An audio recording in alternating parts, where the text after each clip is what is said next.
135वी जयंती 14 April रोजी पाथरी शहरामध्ये साजरी होणार आहे। त्या संबंधाने आज शांतता कमिटीची मीटिंग पंचायत समिती पाथरी या ठिकाणी आयोजित केली होती।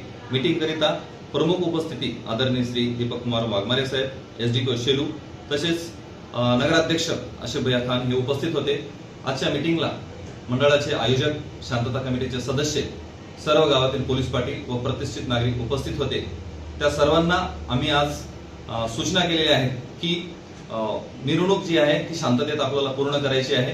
मिरवणुकीमध्ये कोणीही डीजेचा वापर करणार नाही। कोणी डीजेचा वापर केला तर त्यांच्यावर सक्त कारवाई केली जाईल, याबाबत त्यांना सूचना दिलेल्या आहेत। सोबतच मिरवणुकीचा जे मार्ग आहे ते गौतम नगरहून शेलू कॉर्नर, तिथून सेंट्रल नाका व डॉक्टर बाबासाहेब आंबेडकर पुतळा या ठिकाणी ती संपणार आहे।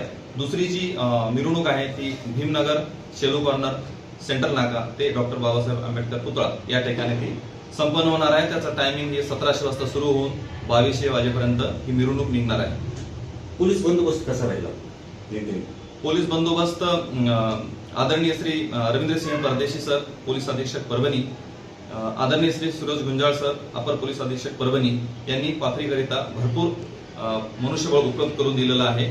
आदरणीय श्री दीपक कुमार वाघमारे सर यांच्या मार्गदर्शनाखाली योग्य त्या बंदोबस्ताचं नियोजन केलेलं आहे आणि मिरवणुकीमध्ये जर कोणी व्यत्यय आणण्याचा प्रयत्न केला तर त्याच्यावर आम्ही कडक कारवाई करणार आहोत आणि या अगोदर ज्यांनी व्यत्यय आणलेला आहे त्यांच्यावर सुद्धा आम्ही प्रतिबंधक कारवाई केलेली आहे। जयंतीनिमित्त तरुणांना काय आवाहन करणार? विशेष जयंतीनिमित्त मी तरुणांना हेच आवाहन करेल की मिरवणुकीमध्ये कोणी दारू पिऊन व्यत्यय आणू नये, मिरवणुकीला गालबोट कोणी लावू नये, तसेच ठरवून दिलेल्या वेळेतच आपल्याला मिरवणूक पूर्ण करायची आहे व ठरवून दिलेल्या रूटनं ती आपल्याला मिरवणूक पूर्ण करण्याची आहे।